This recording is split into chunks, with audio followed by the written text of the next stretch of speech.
Bon alors, oui, en effet, on va. Bon, j'aborderai, vous le verrez, la question du PS. Non, mais j'ai pas adhéré à 16 ans au PS. À 16 ans, c'était au MLF. Hein. Et je suis toujours restée sur mes positions féministes old-fashioned. Donc je me revendique toujours féministe, mais évidemment pas du tout MeToo. Et socialiste, j'ai rendu ma carte là quand ils ont fait l'alliance avec la NUPES, hein, avec Mélenchon. Là, vraiment, bon, j'étais en désaccord depuis 25 ans avec tout. Je restais un peu pour les embêter, je dois dire. Mais là, c'était plus possible du tout. Donc, bon, voilà. Donc, officiellement, j'ai rendu ma carte il n'y a pas très longtemps, et j'étais adhérente depuis 76. Voilà. Oui, ça ne me rajeunit pas. Bon, donc vous verrez que effectivement, je vais à l'occasion parler du PS parce que cette question de la disqualification par l'assimilation à la fachosphère, c'est évidemment une question qui concerne au premier chef la gauche. Donc, on va aborder cette question. Mais ce matin, comme je disais à Florence tout à l'heure, avant de partir, j'ai vu ça. Alors, Edoui Plenel sort, il commence déjà à rire, Edoui Plenel sort un bouquin qui va paraître le 9 mars, donc c'est d'actualité, hein, qui s'appelle L'appel à la vigilance face à l'extrême droite. Et ça reprend un appel qui s'appelait L'appel à la vigilance, qui était paru dans Le Monde, signé d'une quarantaine d'intellectuels, le 13 juillet 1993. Et à l'époque, Edoui Plenel, donc, récupérait la lutte contre le Front National qui avait commencé à s'organiser depuis les années 80. Et comme je disais à Florence tout à l'heure, ça m'a rappelé que en 84, je dirigeais l'Institut de recherche du PS, l'ancêtre de la Fondation Jean Jaurès. Bon, enfin, le petit institut à l'époque du PS, on organisait des colloques, des séminaires, etc. Et je me souviens, en mars 84, j'avais organisé une journée, un colloque d'une journée sur l'extrême droite. Et à la tribune, à côté les uns des autres, et s'entendant très bien à l'époque, il y avait Edoui Plenel, Pierre-André Taguieff, Jacques Tarnero, Zev Sternhell, l'historien israélien spécialiste de l'idéologie fasciste en France, etc. Et des tas d'autres, hein, mais c'est amusant. Donc cette lutte contre cette analyse et cette lutte contre le Front National en 84, elle était à mon sens tout à fait légitime, et là il n'y avait pas de divergence là-dessus. Mais au fur et à mesure que le Front National évoluait, jusqu'à devenir le RN aujourd'hui, et au fur et à mesure qu'émergeait une nouvelle menace, l'islamisme, le totalitarisme islamiste, cette lutte contre l'extrême droite a été subvertie, s'est transformée aujourd'hui, en fait, en lutte contre ceux qui sont soi-disant les soutiens de l'extrême droite, c'est-à-dire nous autres, la gauche humaniste, démocratique, pluraliste, laïque. Et en fait, la fachosphère, c'est nous. La cible n'est plus le Front National. D'ailleurs, le Front National n'est plus le Front National. À mon sens, le Front National, il est beaucoup plus populiste, ce qui n'est pas forcément bien. Hein. Moi, j'ai beaucoup travaillé en Amérique latine. Le populisme, le péronisme, c'est pas terrible. Hein. C'est même assez dangereux. Donc, c'est pas que ça soit que je fasse l'éloge du populisme, mais enfin, objectivement, aujourd'hui, le Rassemblement national est beaucoup plus populiste que d'extrême droite. Ils ne sont pas néo-nazis, quoi. Hein. Bon. Mais donc cette lutte légitime contre l'extrême droite est aujourd'hui instrumentalisée, transformée en fait en une lutte contre nous, les laïcs, les démocrates, les humanistes, les universalistes de gauche. Donc cette gauche-là. Alors, donc, J'en viens, donc ça, bon, déjà je suis trop longue. Hein, bon. Alors, le terme de fachosphère, déjà, donc petite analyse un peu des mots. Le terme de fachosphère, déjà, il est extrêmement significatif parce que ça évoque donc une nébuleuse.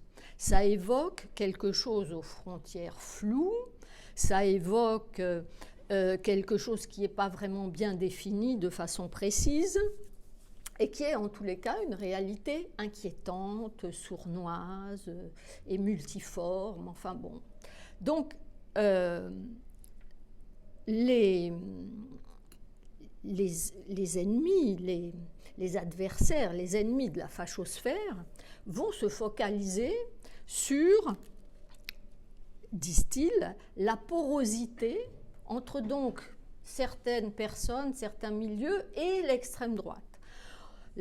Donc ils vont étudier, ils vont rechercher des proximités, des fréquentations, souvent supposées, hein, évidemment. Ils vont chercher l'imprégnation, la diffusion cachée, etc. Et alors, j'ai trouvé, moi je ne suis pas sur Twitter, hein, donc je ne surfe pas en continu là-dessus, mais j'ai trouvé sur Internet un site, il est vraiment exemplaire, hein, il s'appelle déjà, le titre, Cinquième colonne. C'est-à-dire qu'il se présente comme étant les gens qui traquent la cinquième colonne. La cinquième colonne, c'est l'ennemi infiltré, hein, l'ennemi intérieur. Voilà. Donc, alors, j'ai pris un petit florilège. Hein. Alors, je vais vous les dire comme ça, et puis après, on en discute donc assez vite. Alors, à tout seigneur, tout honneur. Hein. Alors voilà, là, je cite hein, les titres. Alors, ce n'est pas des articles, hein, c'est un blog. Mais ce n'est pas des articles, c'est en fait la reprise de tweets. Hein. Donc c'est très très bref, mais je vous donne que le titre. Hein. Alors, Florence Bergeau-Blaclair est fan de Zemmour, du zémourien Mohamed Louisi. Donc là c'est bien, parce on en a deux pour le prix d'un. On a Florence et on a Mohamed Louisi, déjà. Bon. Alors, ça va je ne vous donne pas les dates pour faire plus vite, mais ça va de 2016 à 2023. Hein. J'ai fait un petit florilège hein, comme ça. C'est bien parce qu'il y a un nuage de mots. Alors, vous envoyez des gros, vous voyez comment c'est bien. Alors, les Charlie, plus choqués par 5 minutes de Viam Berhouma, c'était cette jeune femme islamiste qui avait interpellé Finkielkraut à une émission hein, de télé. Donc, plus choquée par cette jeune femme à la télé que par les 15 ans de discours racistes de Finkielkraut. Le voilà. Bon, après, Taguieff dénonce la judéophobie islamisée, la dérive inquiétante de Gilles Kepel, l'islamophobie du printemps républicain en vidéo. Où est la mixité au printemps républicain ? Laurent Bouvet soutient la censure d'un colloque sur l'islamophobie, mais défend la liberté d'expression de Finkielkraut. À nouveau. Gilles Clavreul, en sortie resto avec Éric Zemmour pour déguster ensemble une pizza et une glace au chocolat noisette. Bon. Alors, après, la revue Franc-Tireur, un marchepied vers l'extrême droite. Caroline Fourest est bien une céréale menteuse, l'épreuve et les sources. Philippe Val, il y a beaucoup de gens d'extrême droite hein, qui sont ciblés. Vous voyez les cibles, vous les voyez. Hein. Bon, alors, Philippe Val, fossoyeur de la liberté d'expression. Raphaël Enthoven et sa révérence à Marion Maréchal Le Pen, soi-disant qu'il l'aurait baisé, je ne sais pas quoi. Rachel Kahn a déjeuné chez Marine Le Pen. L'arnaque de l'universalisme et de la LICRA au grand jour. Il faut toujours dévoiler, hein, c'est le cas de le dire. La dérive raciste de Mila. Conspiracy Watch, le site anti-conspi qui publie des auteurs racistes et complotistes. Fathia Agag Boujalat, très proche de son frère candidat RN, éphémère, il paraît, je sais pas, il a été, je sais pas. Zineb El Razoui remercie le syndicat d'extrême droite, la cocarde étudiante, de lui avoir rendu hommage. Walid Al-Husseini, pris en flagrant délit de plagiat des sites d'extrême droite. Hassen Chalgoumi s'affiche encore, avec l'extrême droite israélienne. Jean Messia pose avec son ami, vous voyez l'amitié, les proches, Chalgoumi, l'imposture de l'imam républicain se dévoile, encore. Évidemment, alors là maintenant on en arrive aux juifs bien sûr. Alors Georges Bensoussan, heureusement que Renaud Camus existe, dit-il. Elisabeth Badinter veut boycotter la mode islamique mais pas son business avec l'Arabie Saoudite. Selon Céline Pina, c'est normal qu'une femme voilée soit discriminée au logement avec ça. Et pour finir, Manuel Valls, quand même, fallait bien, même si on n'en entend plus parler maintenant, mais celui-là il date de 2017. Hein. Mais bon, à l'époque, il était en gros là. Manuel Valls, reçu par l'extrême droite israélienne. Bon, donc, alors, ça, bon, non, parce qu'il faut quand même lire, après on va dire, ouais, dit n'importe quoi. Non, non, bon, donc ce site, il est génial, quoi, parce que on a tous les mots sont là. Donc, déjà, ça s'appelle l'épreuve de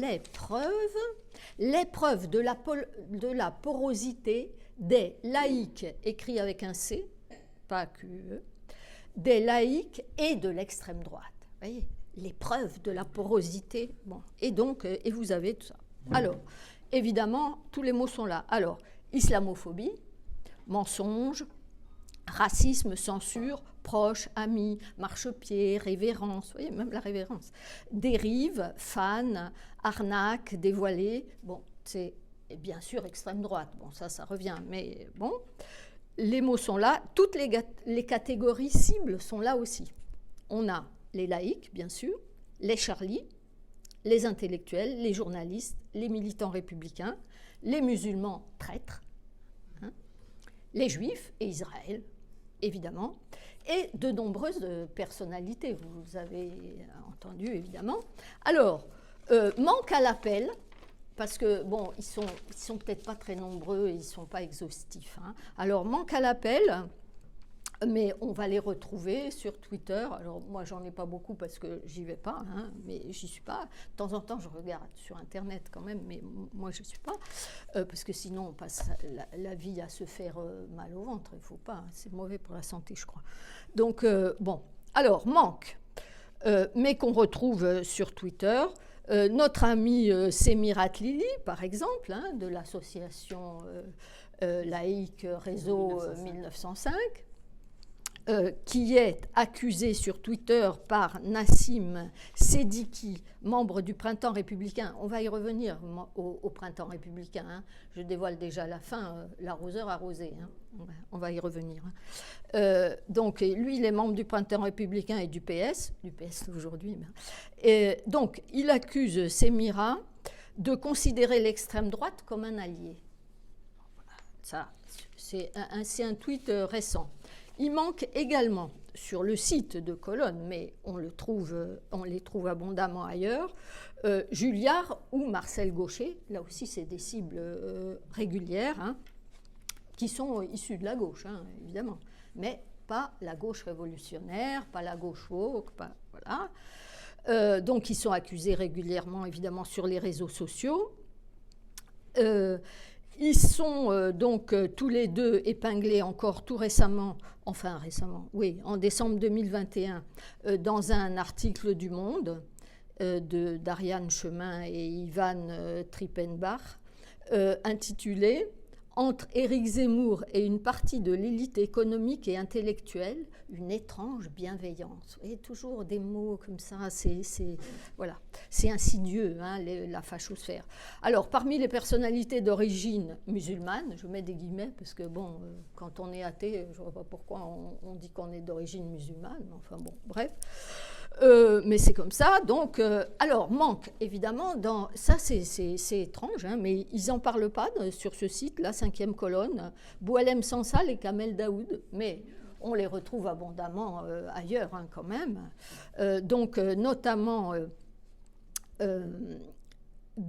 j'ai vu ça dans un article en ligne d'une revue qui s'appelle Algérie 360, à propos des prix littéraires en France, un article dénonce, je cite, Qu'elles soient destinées à l'un ou à l'autre, la plupart de ces louanges émanent ou sont soutenues par la frange néo-réactionnaire des intellectuels médiatiques. Bon, un autre titre d'un article de la revue en ligne Afrique-Asie de décembre 2018, Daoud, le supplétif de tous les colons. C'est la fachosphère, c'est les colons aussi, évidemment. Hein. Titre d'un article du blog L'Internationale des coloniales. Mais tout ça, moi, ça, c'est vraiment des petits exemples, mais il y en a des tonnes, des tonnes. Hein. L'imprégnation coloniale de Boualem Sansal, et ça, c'est le titre de l'article, et on peut lire « La radicalisation du discours de M. Sansal semble s'apparenter progressivement à une forme de fascisation. » Bon, évidemment. Bon, donc, c'est juste des exemples, mais c'est tout à fait, à mon avis, exemplaire et emblématique de la fachosphère. Donc, face à cette menace, tous azimuts, hein, de nous autres, finalement, et des gens très connus, donc, ces combattants, ceux qui combattent contre la fachosphère, se proposent donc de dénoncer, de démasquer, de traquer, de conspuer et, en un mot, d'exorciser. Parce qu'on va arriver quand même à cette question de la diabolisation. Donc, ils n'analysent pas les thèses, ils n'analysent pas les politiques, ils n'analysent pas les résultats électoraux du RN, ils n'analysent pas les actions de l'extrême droite, leurs idées, leurs textes, etc. Non, non, on dénonce les complicités, les accointances, toutes ces choses louches. Et ça, on le fait pas avec donc des arguments, des analyses, mais avec des slogans et des flots d'insultes finalement. Hein. Alors évidemment, Twitter, c'est parfait pour ça, puisqu'il faut que ça soit court, hein, bon, si j'ai bien compris, bon, puisque j'y suis pas, mais quand même, j'en ai entendu parler. Et donc, ce qui est normal, parce qu'en terrain diabolique, on n'argumente pas. Et donc, on n'use pas de la raison, on use de l'anathème. Et donc, ce processus de diabolisation, parce que ces gens-là qui luttent, soi-disant, contre la prétendue fachosphère que nous serions, disent ironiquement, parlent ironiquement de la dédiabolisation de Marine Le Pen. Hein. Mais en fait, oui, effectivement, il y a dédiabolisation parce qu'il y a eu diabolisation de leur part. Ils diabolisent, soi-disant l'extrême droite et ses suppôts, comme les suppôts de Satan, donc nous autres, la fachosphère. Donc, pour argumenter sur cette diabolisation, moi je m'étais amusée dans un petit article à montrer en quoi la métaphore olfactive était bien significative de cette diabolisation, parce qu'on le sait bien, le diable, il se signale par son odeur pestilentielle, sulfureuse. Et donc on retrouve cette métaphore de la puanteur, etc. D'ailleurs, ça pue, c'est nauséabond. Le terme nauséabond, des propos nauséabonds. Comment un propos peut-il être nauséabond? C'est hallucinant. Enfin bon, donc on est vraiment là dans le registre de l'exorcisme et de la diabolisation, de la dédiabolisation, de l'exorcisme, etc. Donc, comme le diable et les démons, on le sait bien, une fois que ça commence, c'est contagieux. Hein, et ça, la possession, elle est contagieuse, elle se répand, et donc, effectivement, l'extrême droite, le diable, a produit toute une fachosphère, toute une contagion de tas de milieux, de tas de personnes, etc., qu'il faut donc pourchasser et exorciser. Et donc, ce processus la puanteur maléfique va donc se répandre. Et on va passer donc de l'extrême droite, la diabolisation va se fixer sur les réactionnaires. Le terme de réactionnaire va devenir un terme synonyme d'extrême droite et de diable. Hein. Donc les nouveaux diables, ça va être les nouveaux réactionnaires. Et alors ce mouvement contre des prétendus nouveaux réactionnaires, c'est-à-dire en fait des humanistes laïcs, universalistes et démocrates, la plupart du temps de gauche ou venus de la gauche démocratique, vont être donc désignés à la vindicte des exorcistes, notamment à partir de 2002 avec le livre de Daniel Lindenberg, que j'avais eu moi aussi à des colloques dans les années 80, qui s'appelait « Le rappel à l'ordre », hein, et qui a été réédité dans une version augmentée en 2016, parce que ça avait gagné en importance, hein, de toute façon. Et ce rappel à l'ordre, donc, qui commençait à désigner certaines personnalités comme Finkielkraut, etc., comme étant ces nouveaux réactionnaires qu'il fallait absolument dénoncer et pourchasser. Ça s'est poursuivi avec le fameux numéro du Nouvel Obs de 2005, qui était titré « Les néo-réacs », où effectivement, à nouveau, les mêmes... Alors, la procession des possédés va grossir, hein, petit à petit, mais bon, on retrouve quand même des grandes figures, Finkielkraut, alors il y a droit à tous les coups. Hein.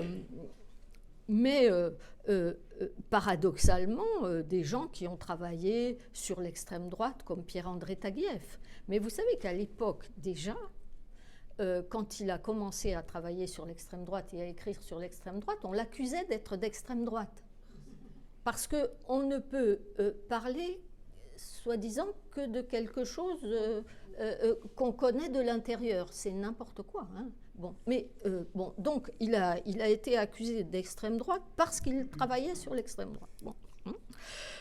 Mais alors maintenant, il est vraiment complètement dans la fachosphère, puisque en plus il dénonce l'antisémitisme, l'islamisme. Donc là, bien la preuve, quoi. Hein.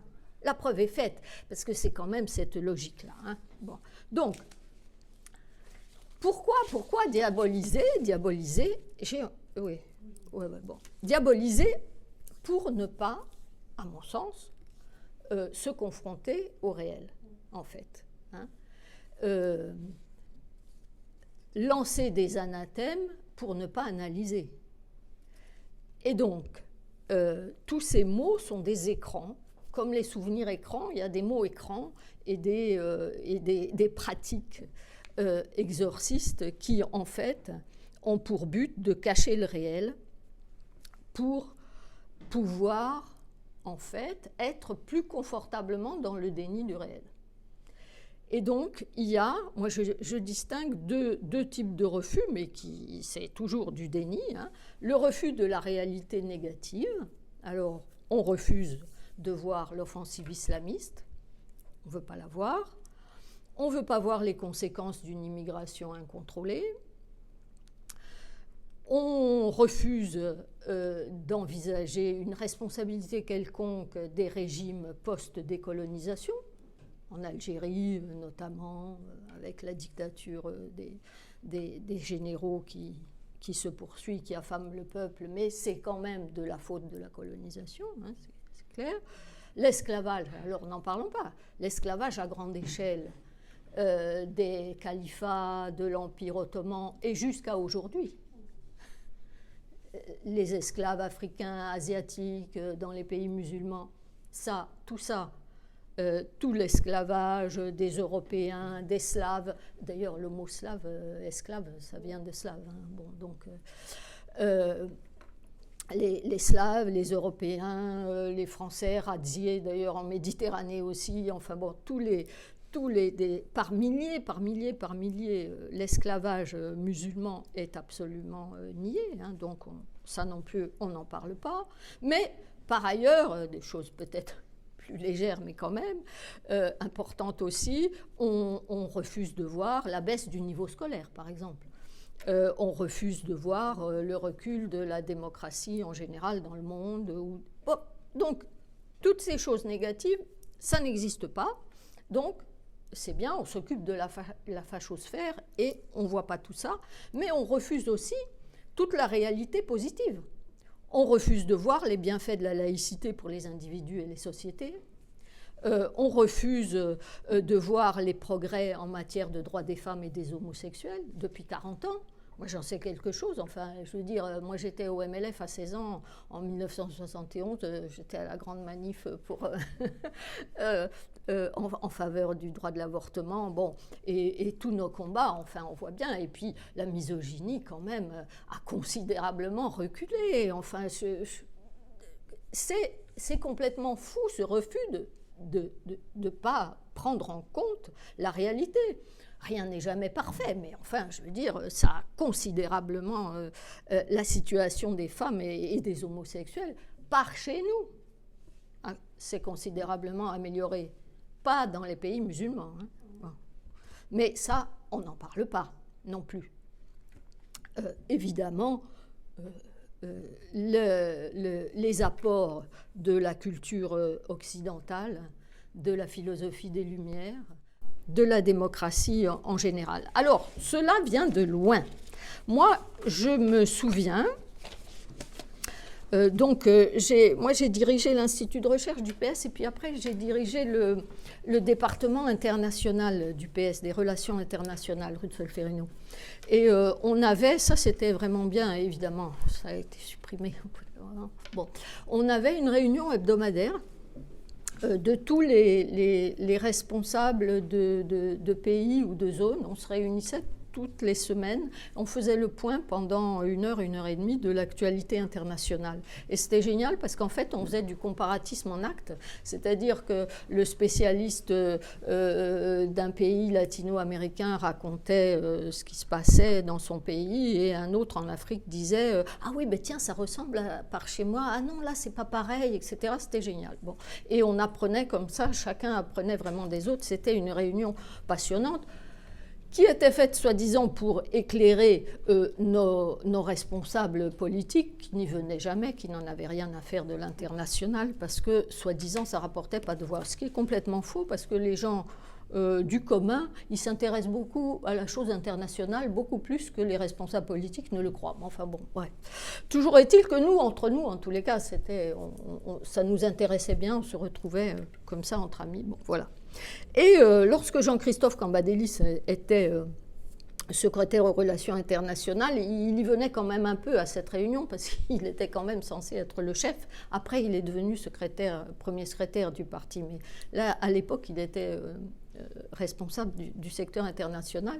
Et un jour, il me dit, j'avais osé parler de la réislamisation des pays musulmans, les progrès de l'islamisation en France, les problèmes de l'immigration et tout ça. Et surtout, j'avais osé dire qu'il ne fallait pas laisser à l'extrême droite le monopole du combat laïque. Parce que l'extrême droite commençait, c'était dans les années 2000, ça devait être en 2002 peut-être, peut-être un peu avant. Oui, c'était avant, je dis des bêtises, c'était dans les années, ça devait être en 95, 96. Et cette petite altercation, et donc j'avais dit, mais déjà l'extrême droite commençait à parler de laïcité. Et je disais, c'est pas possible, on ne peut pas laisser ça à l'extrême droite, la laïcité c'est la gauche et tout ça. Et Jean-Christophe s'est écrié, mais enfin René, mais tu vires complètement à l'extrême droite. Les bras m'en sont tombés, puisque justement, je disais, il ne faut pas que nos combats, la laïcité, soient récupérés par l'extrême droite. Et là, bon, alors là, à l'époque, j'étais abasourdie. Alors maintenant, j'ai quand même compris, moi j'ai l'esprit lent, alors j'ai mis beaucoup de temps à comprendre, mais j'ai fini par comprendre qu'en fait, le PS dans lequel j'étais, ce n'était pas du tout le PS que j'avais moi dans mon imaginaire, c'est-à-dire le PS de Léon Blum. Moi je suis bloomiste, alors évidemment, c'était pas du tout un PS social-démocrate, laïque, sioniste et de classe, qu'on avait abandonné en fait tout ça avec le nouveau parti de Mitterrand et qu'on les abandonnait de plus en plus. Alors ces 4 abandons, c'est donc l'abandon de la classe ouvrière au profit des exclus.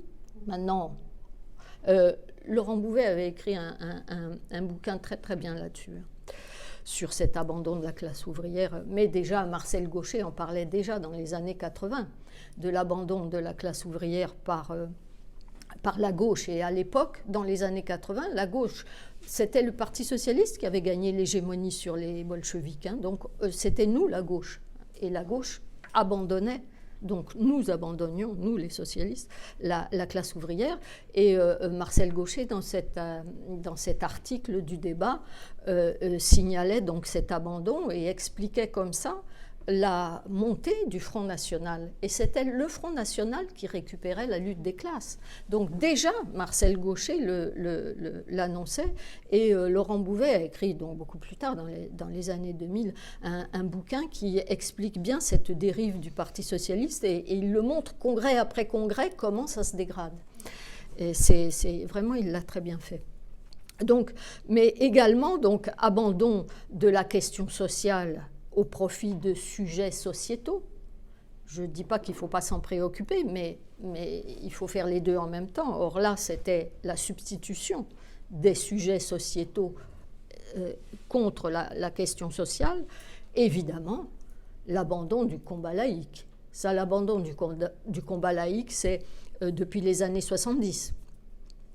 Moi, j'avais été complètement déjà alertée, mais quand vous ne voulez pas voir, vous ne voyez pas, ça on le sait, mais en 80, donc, on avait eu une réunion à propos de la révolution iranienne. Et une réunion du PS où j'avais pris la parole et j'avais dit « Mais attendez, c'est pas possible, ces troupeaux de femmes en noir gardés par les chiens de garde, là, elles avaient le tchador encore. Et donc je disais « Mais enfin, c'est pas possible, il n'y a aucune marge pour la laïcité, là, pour les combattants laïcs. » Et on m'avait dit « Mais de quoi tu parles ?» etc. Quand même, enfin bon, en tant que féministe et en tant que laïque, moi j'étais effarée de la révolution roméniste. Et ça n'effrayait pas du tout mes petits camarades. Et, bon, donc en fait, le combat laïque, il était abandonné. Bon, on l'a bien vu avec le combat perdu de l'école, avec Savary contre Mitterrand, etc. Bon. Donc, le combat laïque a été abandonné au profit de toute une idéologie multiculturaliste, etc. Et puis, également, l'abandon du soutien à Israël. Le soutien à Israël, le sionisme, c'est depuis Blum jusqu'à Guy Mollet, qui n'était pas du tout sur les mêmes positions à l'intérieur de la SFIO, mais qui avait sur cette ligne-là absolument un accord. Et avec le nouveau Parti socialiste, on va progressivement, alors de façon très très lente et très souterraine, on va passer d'un soutien à Israël à un pro-palestinisme de plus en plus délirant. Mais ça se fait très progressivement. En 71, on ne s'en rend pas compte encore. On croit encore que le PS soutient Israël. Mais en fait, déjà, Mitterrand a une position très, très ambiguë. Et en fait, bon, j'accélère. Donc, à cause de tous ces abandons, le PS va être très perméable à cette notion perverse d'islamophobie. Parce que ça tourne vraiment aussi autour de ça, la fachosphère. Vous avez vu, fachosphère, c'est tout de suite, un des premiers mots, c'est l'islamophobie, évidemment, les islamophobes, etc. Et le PS va être donc très, très sensible à ça, et va effectivement, ça aussi on l'a beaucoup dit, mais c'est la vérité. Donc, substituer la classe ouvrière et les couches populaires et les classes moyennes, le PS va leur substituer les immigrés et surtout les musulmans. Les musulmans qui vont être les nouveaux damnés de la terre, victimes du racisme, comme si la religion était une race. Enfin bon, vous connaissez toute cette confusion, évidemment, racisme, islamophobie, etc. Donc le PS va être très, très perméable à tout ça, puisqu'il a perdu ses fondations et ses points de repère idéologiques forts. Donc ils vont rentrer dans ces chaînes d'équivalence, donc islamisme égale islam égale musulman, égale non-blanc, égale dominé, donc il faut les défendre, donc on va défendre y compris les islamistes, enfin bon, bref, on est vraiment dans cette bouillie-là. Parallèlement donc, à toutes ces dérives, on a effectivement le Front National qui se transforme, qui prend de plus en plus d'importance, qui prend de plus en plus d'électorat à la gauche, et donc ça devient une véritable obsession, parce que avec les mythes et l'idéologie, il y a toujours une base de réel. C'est vrai que l'extrême droite est une menace politique pour la gauche, c'est objectif. Mais sur cette évidence, sur cette réalité, on construit tout un édifice fantasmagorique de la démocratie en général. Alors, cela vient de loin. Moi, je me souviens, j'ai dirigé l'Institut de recherche du PS et puis après j'ai dirigé le département international du PS, des relations internationales, rue de Solferino. Et on avait, ça c'était vraiment bien, évidemment, ça a été supprimé. Bon, on avait une réunion hebdomadaire de tous les responsables de pays ou de zones. On se réunissait toutes les semaines, on faisait le point pendant 1 heure et demie de l'actualité internationale. Et c'était génial parce qu'en fait, on faisait du comparatisme en actes, c'est-à-dire que le spécialiste d'un pays latino-américain racontait ce qui se passait dans son pays et un autre en Afrique disait « Ah oui, ben tiens, ça ressemble par chez moi. Ah non, là, c'est pas pareil, etc. » C'était génial. Bon. Et on apprenait comme ça, chacun apprenait vraiment des autres. C'était une réunion passionnante, qui était faite soi-disant pour éclairer nos responsables politiques, qui n'y venaient jamais, qui n'en avaient rien à faire de l'international, parce que soi-disant ça ne rapportait pas de voix. Ce qui est complètement faux, parce que les gens du commun, ils s'intéressent beaucoup à la chose internationale, beaucoup plus que les responsables politiques ne le croient. Mais enfin bon, ouais. Toujours est-il que nous, entre nous, en tous les cas, ça nous intéressait bien, on se retrouvait comme ça entre amis. Bon, voilà. Et lorsque Jean-Christophe Cambadélis était secrétaire aux relations internationales, il y venait quand même un peu à cette réunion parce qu'il était quand même censé être le chef. Après, il est devenu premier secrétaire du parti, mais là, à l'époque, il était responsable du secteur international. Et un jour, il me dit, j'avais osé parler de la réislamisation des pays musulmans, les progrès de l'islamisation en France, les problèmes de l'immigration et tout ça, et surtout j'avais osé dire qu'il ne fallait pas laisser à l'extrême droite le monopole du combat laïque, parce que l'extrême droite commençait, c'était dans les années 2000, ça devait être en 2002 peut-être, peut-être un peu avant. Oui, c'était avant, je dis des bêtises, c'était dans les années, ça devait être en 95, 96. Et cette petite altercation, et donc j'avais dit, mais déjà l'extrême droite commençait à parler de laïcité. Et je disais, c'est pas possible, on ne peut pas laisser ça à l'extrême droite, la laïcité c'est la gauche et tout ça. Et Jean-Christophe s'est écrié, mais enfin René, mais tu vires complètement à l'extrême droite. Les bras m'en sont tombés, puisque justement, je disais, il ne faut pas que nos combats, la laïcité, soient récupérés par l'extrême droite. Et là, bon, Alors là, à l'époque, j'étais abasourdie. Alors maintenant, j'ai quand même compris. Moi, j'ai l'esprit lent. Alors j'ai mis beaucoup de temps à comprendre, mais j'ai fini par comprendre qu'en fait, le PS dans lequel j'étais, ce n'était pas du tout le PS que j'avais moi dans mon imaginaire, c'est-à-dire le PS de Léon Blum. Moi, je suis bloomiste, alors évidemment, ce n'était pas du tout un PS social-démocrate, laïque, sioniste et de classe, qu'on avait abandonné, en fait, tout ça, avec le nouveau parti de Mitterrand, et qu'on les abandonnait de plus en plus. Alors ces 4 abandons, c'est donc l'abandon de la classe ouvrière, hein, au profit des exclus. Maintenant, Laurent Bouvet avait écrit un bouquin très très bien là-dessus, sur cet abandon de la classe ouvrière, mais déjà Marcel Gauchet en parlait déjà dans les années 80, de l'abandon de la classe ouvrière par la gauche. Et à l'époque, dans les années 80, la gauche, c'était le Parti socialiste qui avait gagné l'hégémonie sur les bolcheviks, hein, donc c'était nous la gauche. Et la gauche abandonnait, donc nous abandonnions, nous les socialistes, la classe ouvrière. Et Marcel Gauchet, dans cet article du débat, signalait donc cet abandon et expliquait comme ça la montée du Front National. Et c'était le Front National qui récupérait la lutte des classes. Donc déjà, Marcel Gauchet l'annonçait, et Laurent Bouvet a écrit donc beaucoup plus tard, dans les années 2000, un bouquin qui explique bien cette dérive du Parti socialiste, et il le montre congrès après congrès comment ça se dégrade. Et c'est vraiment, il l'a très bien fait. Donc, mais également, donc, abandon de la question sociale au profit de sujets sociétaux.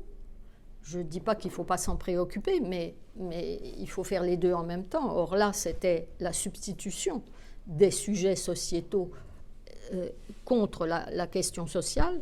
Évidemment, l'abandon du combat laïque. Ça, l'abandon du combat laïque, c'est depuis les années 70. Moi, j'avais été complètement déjà alertée, mais quand vous ne voulez pas voir, vous ne voyez pas, hein, ça on le sait, mais en 80, donc, on avait eu une réunion à propos de la révolution iranienne.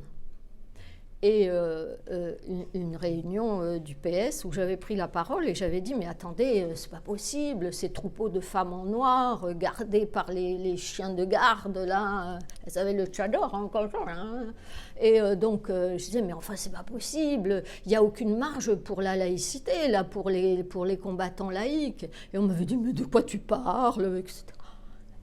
Quand même, enfin bon, en tant que féministe et en tant que laïque, moi j'étais effarée de la révolution roméniste. Et ça n'effrayait pas du tout mes petits camarades.